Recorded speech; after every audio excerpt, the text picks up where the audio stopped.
Hey everyone, so I wanted to do this video regarding the history of the term teenagers, like when we started to identify teenagers as who they are, with the purpose of showing the consistency of teenage behavior throughout time. I feel if we can learn that, we can be better teachers because maybe we'll be more patient. We'll understand that it's not necessarily today's youth that's acting a certain way. It's more so that they always have been acting that way. It's a part of brain development. It's the challenges that they have as they're getting older. It's the challenges or limitations that their brain has, whereas we want them to learn or act a certain way.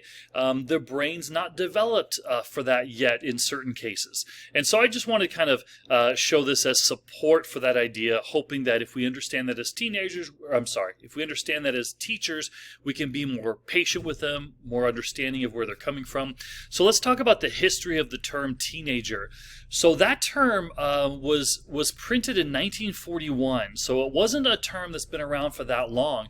Psychologists had been studying adolescent. That was the term they used, behavior, as far back as the late 1800s.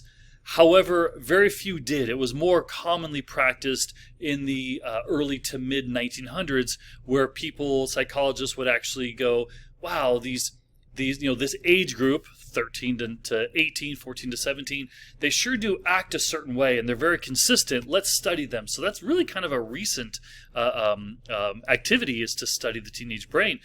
Most children back in the day had an 8th grade education. That's really all they had, and then they went off to work.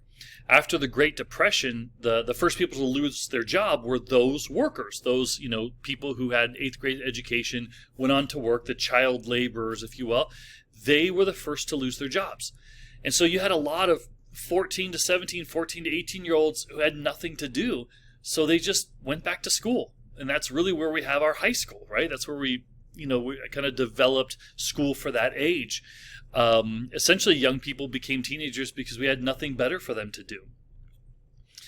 And so the thought of, well, teenagers these days act a certain way that they didn't act before, is not necessarily accurate. I've got a lot of quotes on the slides here. You don't have to read them. I'm just going to paraphrase a few of what they said. But I've got quotes going back to Socrates, Aristotle times, talking about adolescents at the time having bad manners, contempt for authority, show disrespect, lacking self-restraint, passionate, impulsive.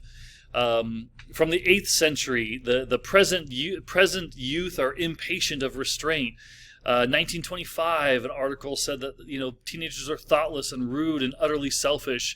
1904, they're exposed to such perversion these days, and of course, we might say that for TV, movies, videos, etc. And back in the 1900s, they were saying that as well.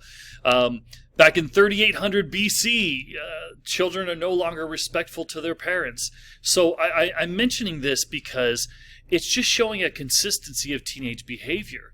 From 1790, romance, novels, and plays have poisoned the morals of many a promising youth. Teenagers from 1936, teenagers reject which is old and wish for what is new. First century BC, a teenager or an adolescent's youth, they're squandering their money. So again, activities or thoughts of how teenagers are these days, they've really been consistent throughout a lifetime. And so we may think, well, there's a reason for that, right? The brain development, the teenage brain may not be where we want it to be. And so I think of it as adults, if we can remember that, right? We as adults tend to forget how we were as teenagers, and maybe at times judge teenage behavior too quickly, or criticize teenagers for how they act. But they've been doing it as far as time has been going on, including ourselves. We were teenagers once as well. So ultimately, I just wanted to share that little bit of information, maybe with a better understanding of where teenagers are coming from, or just from the perspective that teenage behavior has kind of been consistently going on throughout lifetime, and it's nothing necessarily new. And knowing that, maybe we can adjust and adapt to that. So thank you for watching.